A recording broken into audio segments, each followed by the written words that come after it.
अजिबात ऐकत नाहीस ना तू माझं. जरा मी इकडे तिकडे गेले ना की मनमानी सुरू करतोस. आता काय झालं? मी एका जागेवर बसून आहे ना नुसता. अच्छा, एका जागेवर बसूनच? आणि हे काय चाललंय? काम करायची काय गरज आहे? औषधं सुद्धा घेत नाहीस वेळेवर. रेवा, अगं मला औषधं घ्यायचा कंटाळा आलाय आणि तू एकही डोस विसरत नाहीस. वरनं ओरडा मीच खायचा. आधी ते काम बंद कर. डॉक्टरांनी काय सांगितलं लक्षात आहे ना तुझ्या? पूर्ण आराम करायचा.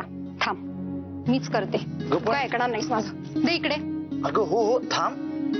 महत्वाचं काम आहे ते. मोठ्या कष्टाने एका हाताने केलंय मी. अरे पण आजच ते अडलंय का? अगं तिथे साईटवर कामं खोळंबली आहेत आणि किती दिवस थांबवायचं काम.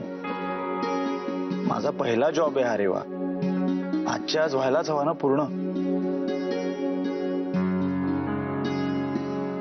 बरं, मग मी पण मदत करते तुला. आपण दोघे मिळून करूया. आणि हा, ते आधी दूध पिऊन घे बरं. चल चल लवकर.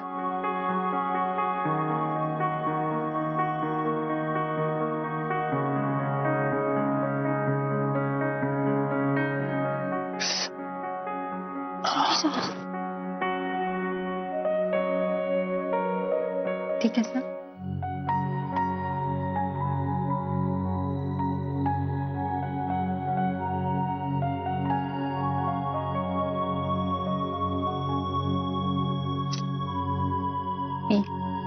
गपचूप खा.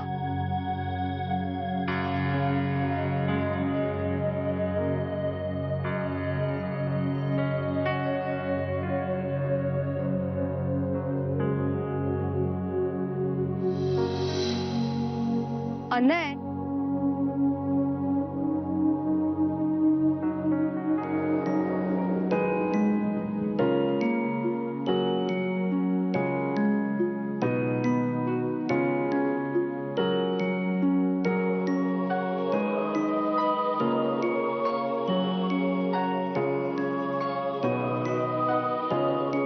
चला आता काम बंद. अरे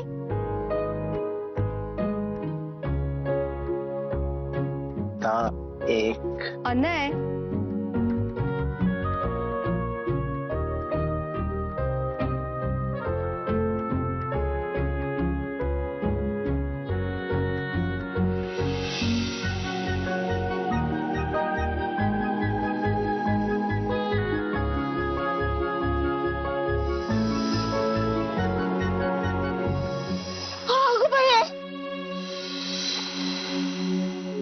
आजी, नाही नाही नाही, मी काय बघितलं नाही ग. आजी, नाही नाही, मी काय बी बघितलं नाही बघ रेवा. नाही नाही नाही नाही, अगं ये ना तू. ये ये. आजी, अगं आमचे नेहमीप्रमाणे वाद चालू होते. चालू द्या तुमचं. चांगलं आहे. मी नंतर येते बघ. अगं साव काकू, असं काहीच नाहीये. या ना तुम्ही. हो तुम्ही आराम करा. अजून दुखतंय ना व? बघ ना आजी, आमचे ह्याच्यावरनच वाद चालू होते. तो अजिबात आराम करत नाही. तुमची तब्येतीचं बद्दल कळलं ना म्हणून आले होते मी. साव काकू, खरं तर तुम्ही इथे परत यायलाच नको होतं. कशाला या लोकांची बोलणी खायला यायचं? मला नाही त्रास होत हो. तुम्हा दोघांना असं बघितलं ना की समदशीण जातो बघा. आणि त्यांचं वागणं मला नवीन आहे. आता रेवा हित हाय म्हणून तुम्हाला टोचता येते इतकंच. बरं तुम्ही आराम करा. हं? मला बी लई काम आहे. जाते मी. आजी, मी पण येते तुझ्या बरोबर. अनय, मी जेवण घेऊन येते. तोपर्यंत प्लीज दूध पिऊन घे आणि अजिबात काम करू नकोस. ठीक आहे.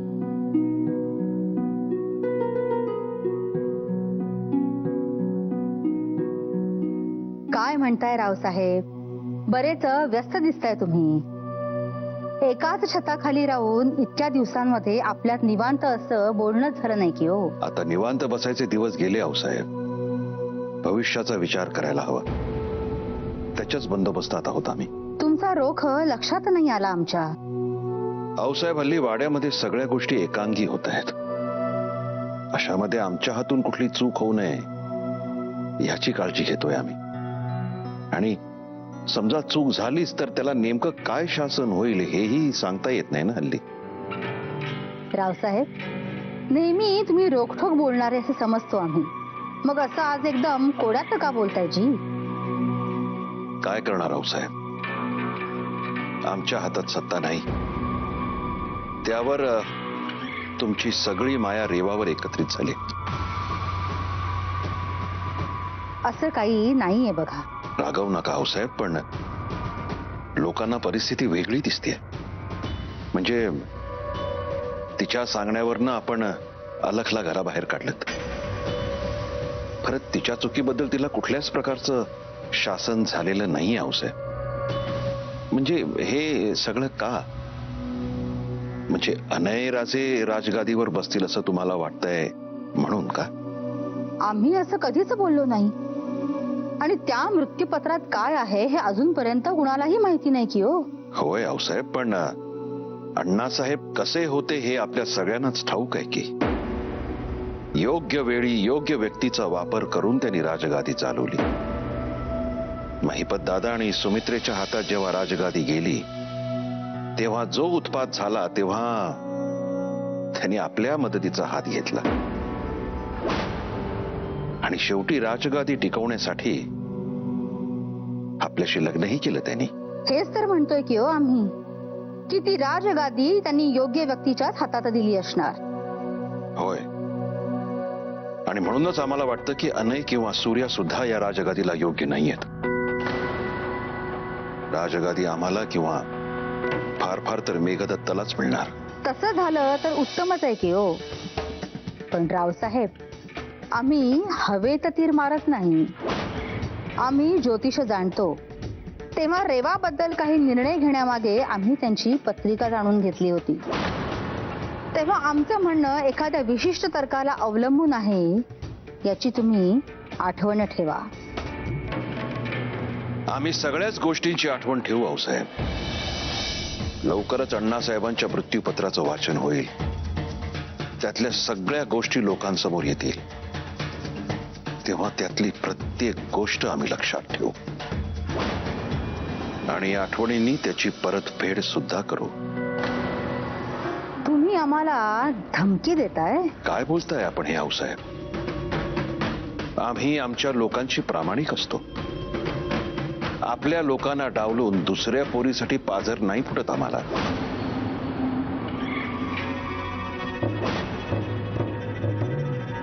येतो आम्ही. आणि हो आऊसाहेब, तोपर्यंत आपण जे निर्णय घ्याल ते इतर निकष बाजूला ठेवूनच घ्या. कारण असं नको व्हायला की ज्यांच्याकडे तुमचं झुकतं माप आहे कधीतरी त्यांच्याच विरोधात नियमांच्या चौकटीत राहून तुम्हाला निर्णय घ्यावे लागतील. आणि ज्या दिवशी असं होईल ना साहेब, तेव्हा आम्ही प्रार्थना करू आपण योग्य निर्णय घ्यावा यासाठी.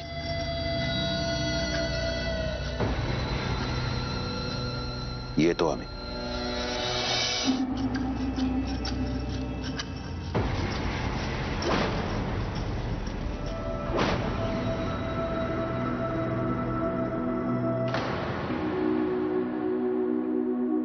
आजी, मगाशी माझ्यामुळे थोरल्या सासूबाईंनी तुझा अपमान केला. I am sorry. अगं येडी का काय तू? हा, कसला अपमान पोरी? हे बघ, मुलीच्या माहेरच्यांना तिच्या सासरच्यांकडून समज सहन करावं लागतं ग. पण मला नाही पटत आजी हे सगळं. आणि हो, मला तो कंदीपाक खायचाय. कंदीपाक संपला कवाच? अजून राहतोय वय? संपला? काय गो, मला खायचा होता. एक घास पण नाही खायला मिळाला मला. घरी आणलाय बरंच.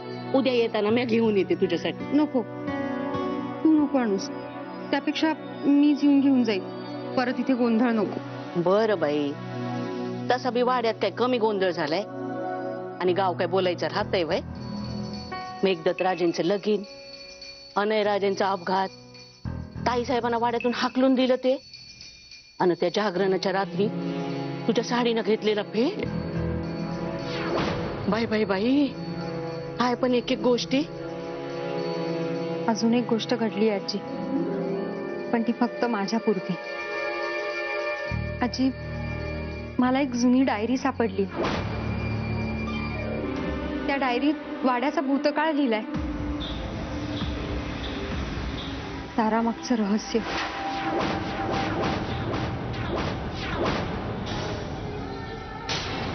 काय सांगतीस? काय हाय ग त्या बंद दारामाग? आजी, महिपतराव किंवा सुमित्रा देवी कोण होत्या माहितीये तुला?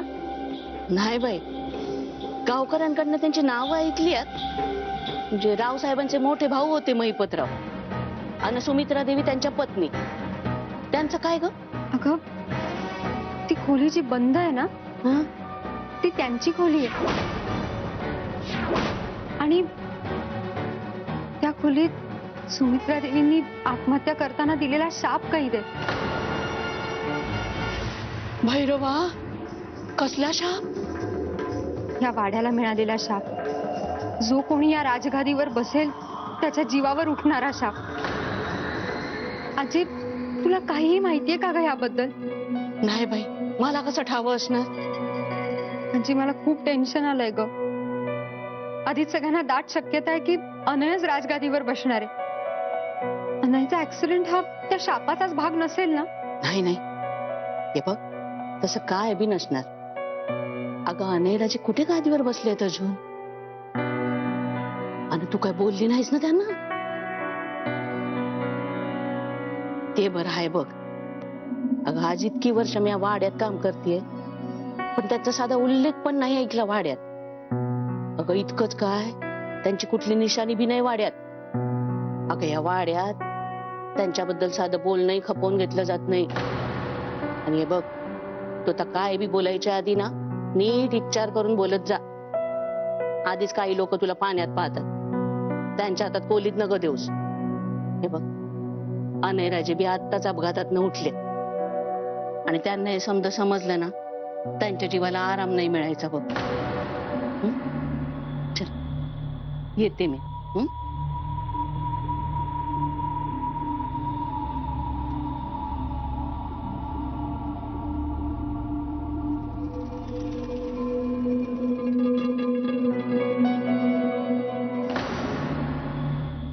म्हणजे ती डायरी रेवाताईंनी वाचली तर हे त्यांना सांगायला हवं. यातून मार्ग कसा काढायचा हे विचारायला हवं. समजा आपल्या हातातून जायला लागलोय हे त्यांना कळायला हवं.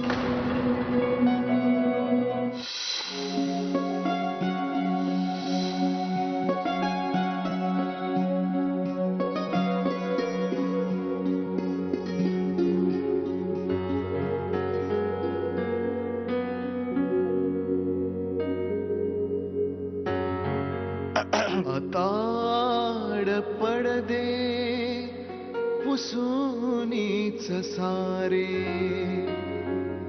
तुझी साथ माझे आयुष्य आहे. अजूनही वाटते मला की अजूनही चांदरात आहे. अजूनही चांदरात आहे. असा का बघतोयस? तुला तयार होताना पाहतोय. मी पहिल्यांदा कुठे तयार होते अशी? तुला तयार होताना नाही पाहत आहे, पण तयार व्हायच्या आधीच तू मुळातच किती सुंदर आहेस ते पाहतोय. खरं तर मी तुला रोजच सजलेलं धजलेलं वाड्यात पाहत असतो, पण ते एखाद्या मुळातच सुंदर असलेल्या शिल्पाला जर उगाचच दागिन्यांनी मढवलं तर कसं वाटेल? तसं वाटतंय मला. अनय, उगाचच कौतुक करू नकोस हा. तुला चांगलं माहितीये या सगळ्या गोष्टींचं मला अजिबात आकर्षण नाही. आणि मुंबईत असताना तर अजिबात जमायचं नाही. कुठे ते दागिने सांभाळत बसायचे, 1760 कामं असायची तिथे. बाबांचं पथ्य, वरदाचा अभ्यास, लॉन्ड्रीचे कपडे, ऑफिसचं काम, काही विचारू नकोस. अगं हो हो, दमशील तू. एवढं सगळं तू एकटी करायचीस? मग कोण करणार?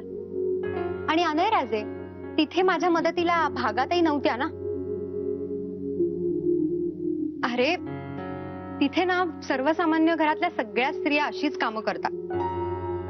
पण इथे जास्त काम नसतं ना मला, म्हणून हे सगळं सांभाळायला जमतंय. तुला जर अनकम्फर्टेबल वाटत असेल तर तू नको राहूस अशी. म्हणजे मी तुझ्या जुन्या रूपालाच जास्त मिस करतो. ती साधी सुंदर रेवा, तीच मला खूप आवडते. सलवार कुर्त्यातली. हवं तर तू अधूनमधून तशी राहू शकतेस. Why not? असं काही नाही, पण मला असं राहायलाही आवडायला लागलंय. आणि तसंही सरनोबतांचा नियम आहे ना, वाड्यातल्या सुनांनी फक्त साड्याच नेसायच्या, ड्रेस घालायचे नाहीत. आणि तुला तर माहितीये, सजणं प्रत्येक स्त्रीला आवडतं.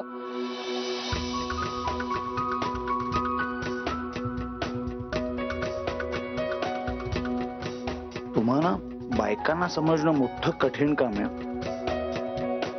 कुठच्या वेळी कुठच्या मताशी सहमत व्हाल हे ब्रह्मदेवही नाही सांगू शकणार. अनय राजे, तुम्ही त्या फंदातही पडू नका. जी गोष्ट देवाला जमली नाही ती पुरुषांना जमेल, अशा भ्रमात अनेक पुरुषांची आयुष्य संपली. चला आता अपॉइंटमेंट आपली, चल. तुला समजण्यासाठी जरी मला अख्खं आयुष्य खर्ची करावं लागलं ना तरी चालेल. अनय, लाडात येऊ नकोस उगाच. चल, डॉक्टरकडे जायचे आपल्याला. पण चल लवकर. खरंच छान दिसतीये मी. रेवा,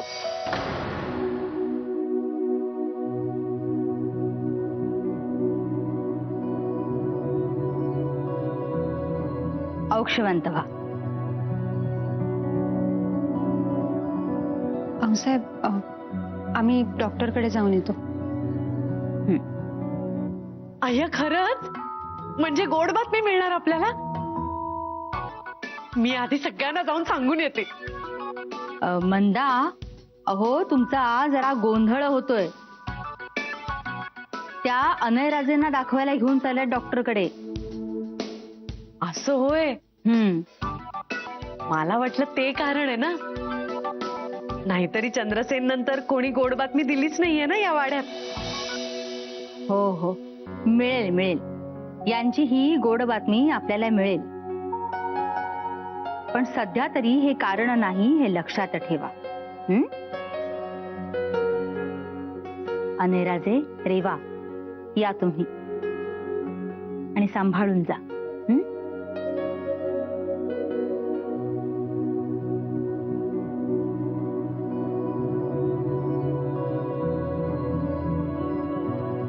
काय छान जोडी दिसते ना या दोघांची. रेवा सुद्धा आता अगदी राजघराण्यातली वाटायला लागलीये ना. सध्या तरी त्यांच्या हातून काही विचित्र घटना घडली नाही. उलट वाड्याच्या सुनेला साजेलं असंच वर्तन आहे त्यांचं. चला, चांगलंच आहे की हो.